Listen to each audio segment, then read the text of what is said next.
sama. Ada yang bisa jawab? Orang buta sejak lahir ini salah satu.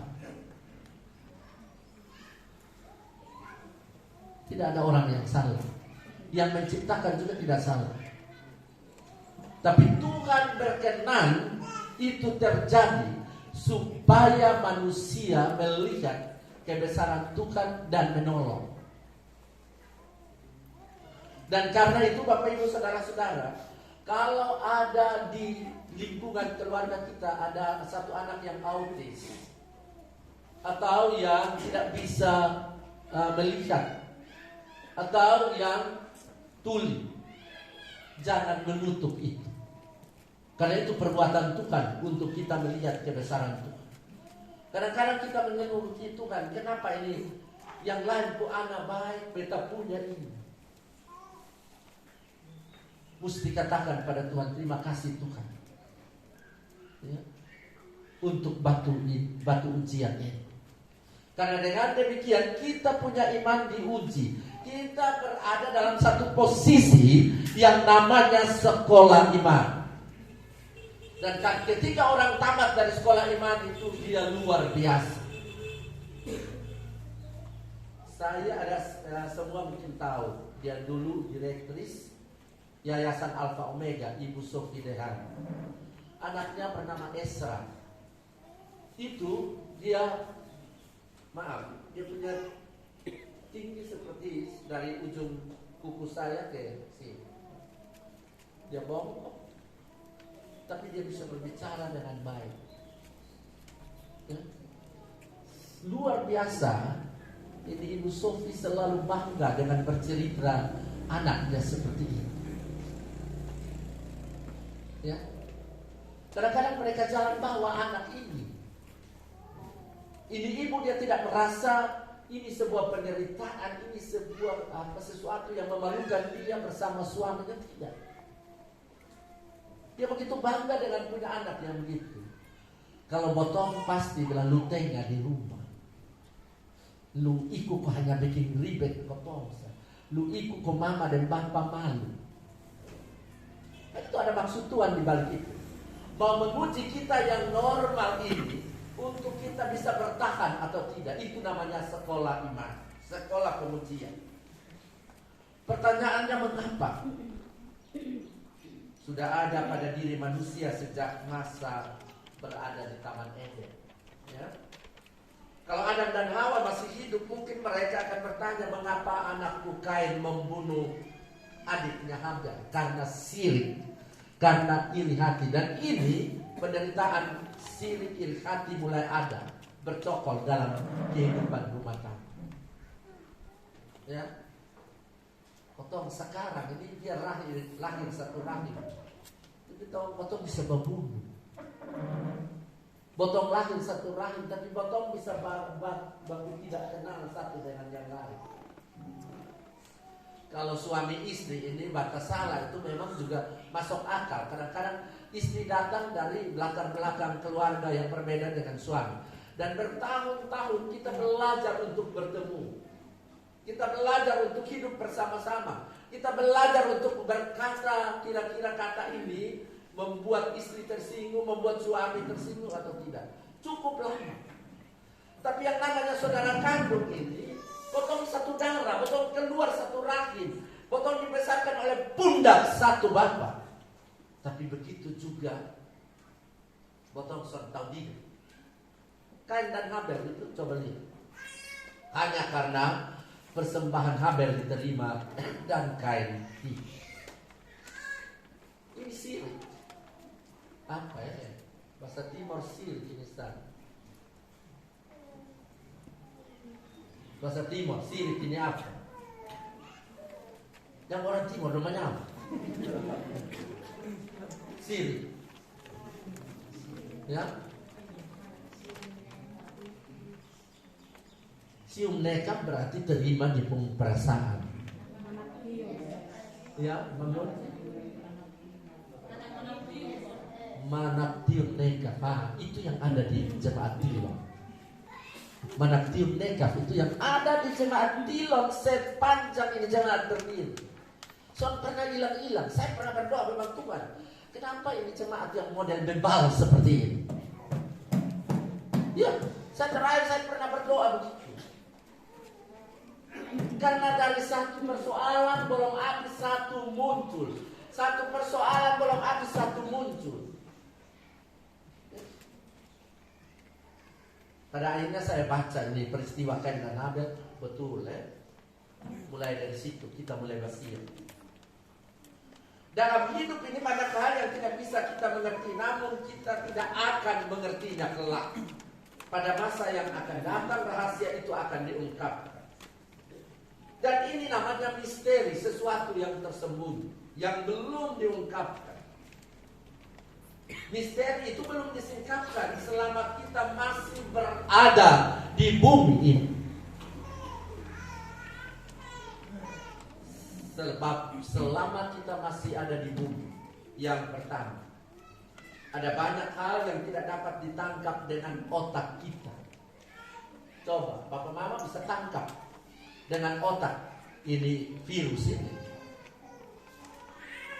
Soalnya ada tuh, dia potong soalnya tahu. Kalau potong tangan, tak potong bisa lihat ini tak potong.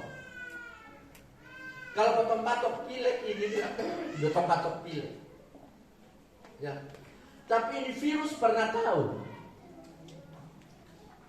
Makanya istilah baru yang keluar. Istilah baru yang keluar tentang virus ini adalah apa? Yang ada HP dong. Jangan hanya buka kok nonton yang sonde ada hal yang baik yang menolong kita ke otak untuk berpikir. Ada nama virus siluman. Virus baru itu namanya siluman. Jadi Omikron ini subarana saat ada lain nama siluman. Ya. Selama siluman berana lagi cucu satu namanya naik sekal.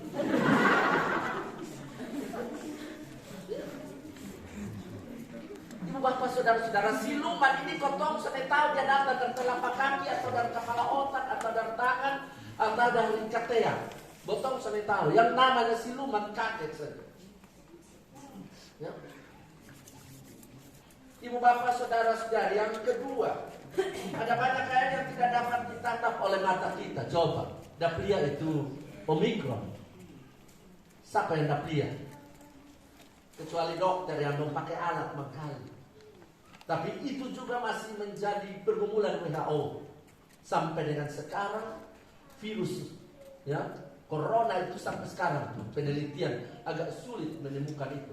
Akhirnya membuat dia seperti itu apa? Yang bulat lalu cabang-cabang banyak itu. Biasa yang di laut itu siapa yang biasa rajin di laut itu pasti tahu. Yang kaki banyak itu apa? Ya, gurita, tapi simbolnya gurita. Nah, kita masih mau takin ini, gurita, biasa.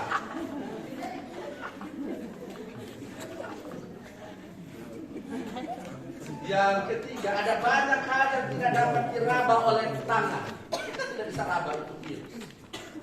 Ya? Atau siapa yang raba? Ada dokter, saya datang kok berobat sepotong, suruh minum ini, minum itu. Terakhir pulang ke rumah bapak disuruh. Ada banyak hal yang tidak dapat diterima oleh hati kita. Kalau budaya orang NTT ini kan ada pesta, mesti bakar sumu, bacium, badedek, hidung dan lain-lain sebagainya.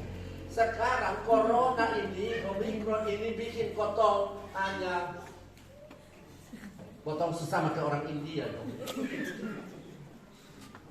Cuma yang lain mau begini, tapi orang sabun mau begini, orang datang itu tuh ancol. Karena memang budaya itu nah. Saya kalau diminta untuk bawa ibadah atau apa di Selom ini saya tahan nafas. Mau jalan saya bawa masker sekitar 5 supaya satu cium air buka ganti. Ya. Ini barang. Ya. Ada banyak hati yang sakit. karena perlakuan yang tidak adil. Ketika orang yang kita kasihi itu dikuburkan, kita hanya dari jauh dan angkat tangan. Papa mama masih ingat, yang pertama keluarga sudah boleh pintu ke di kuburan. Ya, sekarang ini baru orang pergi. Dan yang pertama itu membuat kita takut. Kita dengar itu ambulans, potong langsung kunci pintu. Bahkan lebih sadis, orang yang terkena itu potong hanya pitaran makanan di muka pintu. Ini sakit.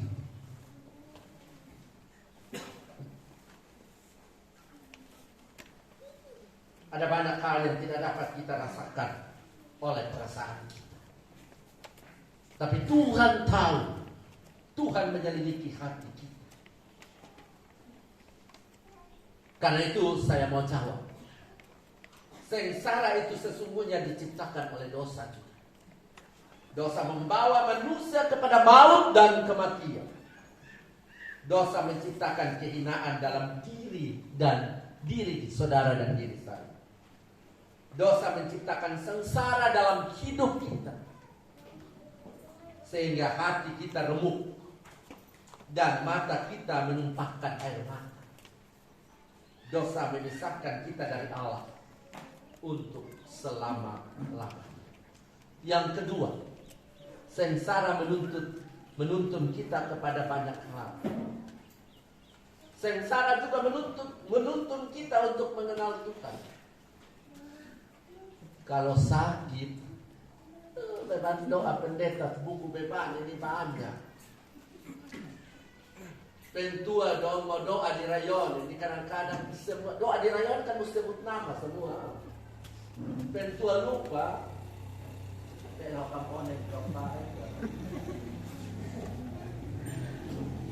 sakit ini orang minta berdoa mah. Kalau sudah puas berdoa di pendeta, sana dicari persekutuan doa. Soalnya puas di persekutuan doa bilang cari ini apa? Orang pintar. Terakhir dia cari orang yang dia pun diri ada 2 badan. Itu 2 badan soalnya bukan berarti orang hamil, bukan. Dia ada 2 Allah dalam dia pun diri. Gak hari Minggu dia pergi gereja, tapi pulang ke gereja dia buka butika. Itu yang namanya 2 badan. Satu tubuh tapi 2 badan.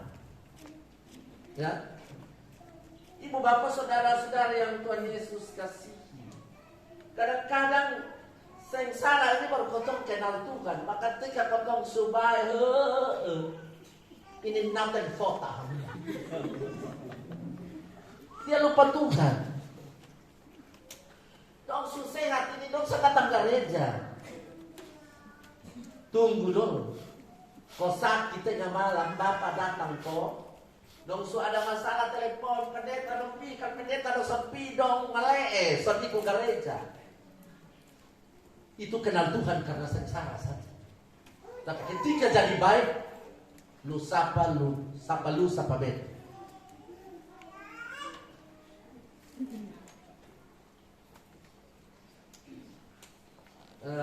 Di rumah sakit itu ada banyak orang yang berdoa, dan waktu dia sembuh atau dia sehat sedikit keluar dari rumah sakit, dia tanya, yang datang berdoa ke sebeta itu saya Om Karel. Dia akan pergi cari Om Karel, dia bukan cari Tuhan, dia akan cari Om Karel. Om Karel ini kan hanya alat dalam tangan Tuhan. Yang kata doa siapa? Pendeta Abineno. Pendeta Abineno ini kan alat dalam tangan Tuhan. Dia bukan Tuhan. Justru kita yang mesti teguh berdoa, karena lewat itu orang, itu dia Tuhan suruh dia datang untuk menopang kotong. Banyak warga Gemiti yang keluar dari Gemiti itu karena begitu. Orang satu berdoa datang, dia sembuh, dia bukan cari Tuhan, dia cari itu orang.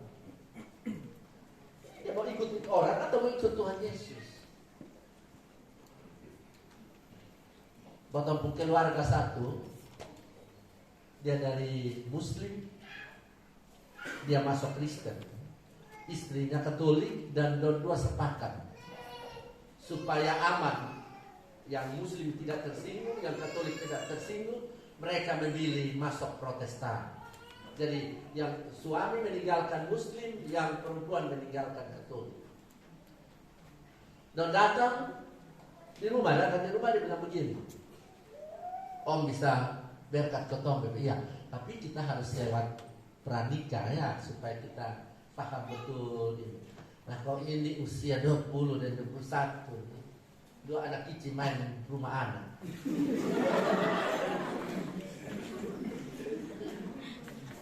Jadi saya bilang kita mesti ikut dulu pastoral nikah, kita ikut dulu ini katekisasi pranikah. Dia bilang iya Om, pulang.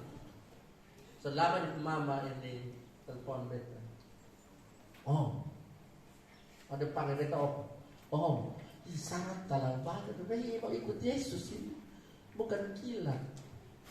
Kalau kilat pergi pos, itu yang ada pos kilat. Mau ikut Tuhan Yesus ada pos kilat. Kau tahu mesti digodok, kau tahu iman. Termasuk yang sini dong. Mau ikut Tuhan Yesus bukan duduk, kau mengantuk, ngorok di rumah sebagai pendeta tabis itu. Tidak ada sidi kilat. Ya? Kita punya iman mesti digodok. Coba tanya orang tua dulu, dong sini berapa tahun? 5. Saya punya ada berapa? Terakhir kolom tabis dong pi Malaysia pulang data baru orang lain tabis dong. Oh, itu yang kadang-kadang dong bersaksi yang di sini baru dong. Bilang mau dapat dia tua. Apa tua dia mau bikin apa lagi? Tidak ada sesuatu yang kilat di dunia ini. Saudara tinggal pilih yang mana. Buru-buru balik sebelum mengalami sengsara atau dijemput oleh sengsara. Haruskah Allah mengirim jemputan yang bernama sengsara supaya kita kembali kepadanya? Janganlah keraskan hatimu, berkata kepada Tuhan, Bapa, aku tidak perlu dijemput oleh sengsara, tapi aku berani menolak kesengsaraan itu dengan berjuang keras. Naomi dan Ruth perlu jemputan. Anak yang terhilang perlu jemputan. Tetapi kita tidak perlu jemputan. Kita mau mendengar suaranya dan kita berpaling kepadanya. Kenapa saya sebut Naomi dan Ruth? Itu mereka 3 janda dalam satu rumah. Naomi janda, Ruth janda, Orpa janda. Karena 20 laki 3 mati dan tinggal satu rumah. Berat, karena ini sengsara. Siapa yang mau cari duit? Tapi terakhir Tuhan kirim satu laki-laki nama Boaz untuk menolong keluarga ini, yaitu Ruth. Tapi ini Orpa ini dia pulang ke bangsa, pulang ke Nepuila. Nah, potong orang Kristen juga begitu. Kadang-kadang ada sengsara, potong pulang kembali ke potong Ila, pulang kembali ke potong perbuatan yang lama. Potong tidak ikut janji dan komitmen kita. Ya.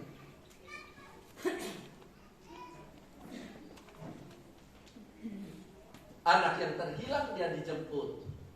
Dan Bapak siap kasih dia jubah, kasih dia cincin emas. Tapi kita tidak.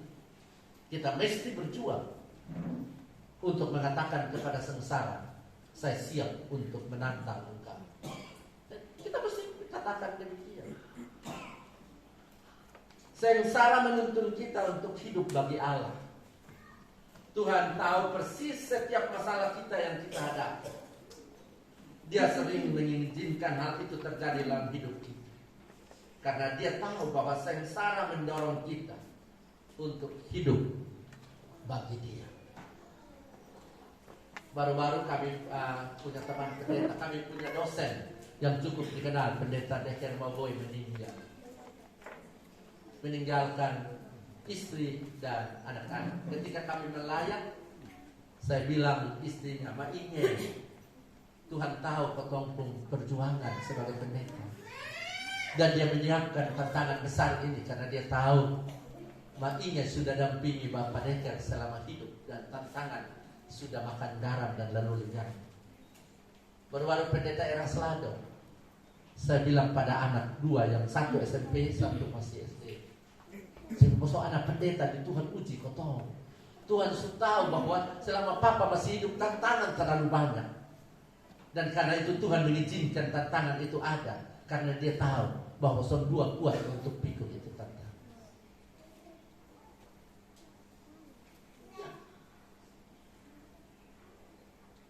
Kadang-kadang anak pendeta sudah tahu di pembapa model kemana.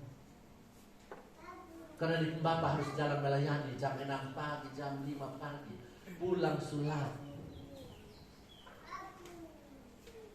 Kadang saya ku anak dong jengkel. Sutaruh as makan di meja, datang karena capek tidur, tidak pernah berkomunikasi dengan mereka. Nanti besok makanan botol harus kasih panas. Yang perempuan ini yang bisa protes. Baik pulang sukinyang di rumah jemaat kan, datang langsung ngorok di tempat tidur. Potong tunggu sampai mengantuk.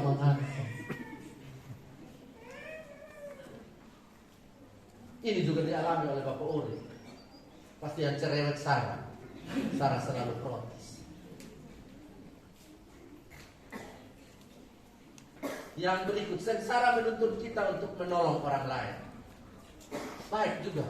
Ini sengsara, ini potong kalau potong sakit, ya, potong surasa itu sakit bagaimana? Ketika orang lain sakit, potong sensitif sekali, ya.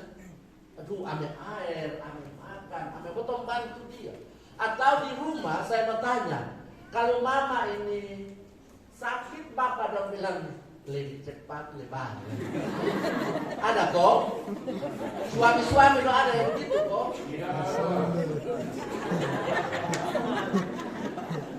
Leo, kalau ada yang begitu nah, betul sebentar jabat tangan. Ya? Atau ada istri yang suaminya sakit, dengan ada kok? Saya masuk beberapa rumah yang suaminya sakit, istrinya sibuk sekali sedang membeli apa di bapak sakit. Jadi air sare dengan daun-daun untuk tatubi.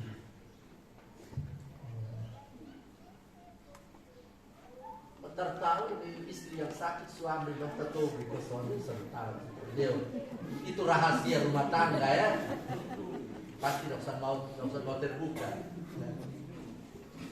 Sengsara ini diciptakan untuk kita bisa menolong orang lain, sehingga kita mudah berbelas kasihan kepada orang lain. Seandainya orang buta yang disembuhkan Tuhan Yesus dalam kisah di atas bertemu dengan orang lain yang buta, ia pasti tidak akan berkata seperti ini, kamu buta karena kamu kurang vitamin, makanya kamu buta. Tidak mungkin dia katakan demikian. Ia pasti tidak akan berkata seperti itu, karena ia sudah mengerti apa artinya buta itu dan apa artinya ditolong oleh Tuhan. Ia tidak akan asal ngomong. Sebaliknya ia akan duduk di samping orang itu dan bersaksi. Saya dulu juga pernah buta, tetapi anak Allah sudah mencampur dan menyembuhkan saya. Maukah engkau datang kepadanya? Papa mama, kita pun jemaat ini ada Nona Iba. Biasa lewat dari sini ya. Nona Iba nama Yudi. Bayangkan dia buta, dia bisa tanda bersuara. Saya memang mau gimana? Ini Pak Abineno kok bilang iya. Iya, ini suara lama besok kenal ini suara. Orang mau gonceng saat dia di motor di sana mau. Satu kali bertemu bertanya, mau kok me? Beta beli mangga bapak, kok bajuan. Soalnya siapa yang mau tanggung ketemu hidup bertahun-tahun. Biar potong adik kakak juru satu ketika dia akan mengomel. Dia bilang ini orang buta yang luar biasa, yang kita mesti belajar dari dia. Lihat dong pegang itu apa besi penuntun. Dong bisa berjual ini apa lagi? Kemoci dari satu tempat ke tempat yang lain. Botol mau tipu satu bisa. Botol kasih uang 20.000 dong tahu. Dong gosok begini dong bisa kasih kembali. Kalau kemoci itu 10.000 dong kasih kembali 10. Tuhan kasih dong hikmah. Tuhan kasih dong rasa. Makotong yang lengkap ini rasa mati.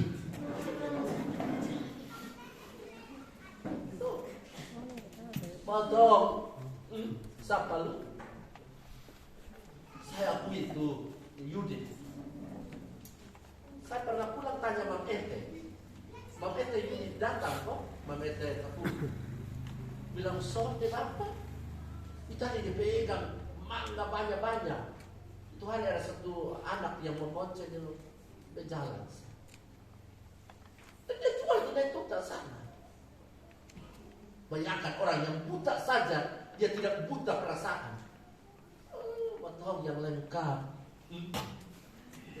Penat mansin saya, nana mau kata penam naham lahai nilo, di bawah pehe tutu di. Orang lain supaya pulang berkat, dia masih ngorok di tempat itu. Belajar dari orang buta,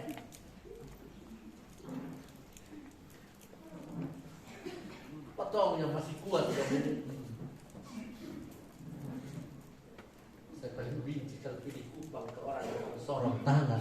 Saya pikir lu kira beta pendeta sar. Kan lihat malere bahkan darah keluar. Kadang-kadang beku anak yang bawa otot lah, papa kasih dia bilang papa. Kadang-kadang petunjuk berselisih.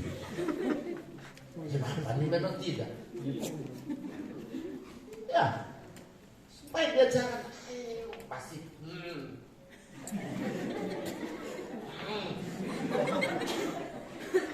bisa kerja aku. Yang non dong. Pendokan anak mengkeduk pama. Aspakat itu bibir merah. Menciptakan sengsara sendiri. Ya. Yang berikut, sengsara memberi banyak keberuntungan. Ini harga khotbah lama, saat mau pulang-pulang. Sengsara dapat membuka mata kita untuk dapat melihat sesuatu yang lebih indah, yaitu hidup yang kekal. Hidup sekarang memang betul indah. Kalau kita menjalani alam semesta ini dengan baik, kita akan melihat keindahan-keindahan yang telah diciptakan Allah. Namun hidup kita merupakan perjuangan yang luar biasa getih dan pahit. Sehingga suatu saat akan memaksa kita untuk mengangkat tangan dan berkata, siapa gerangan yang bisa mengangkat aku keluar dari hidupku ini? Dalam dunia ini ada banyak duri dan onak. Agar kita mengaku bahwa kita tidak dapat berjalan di atasnya tanpa Tuhan.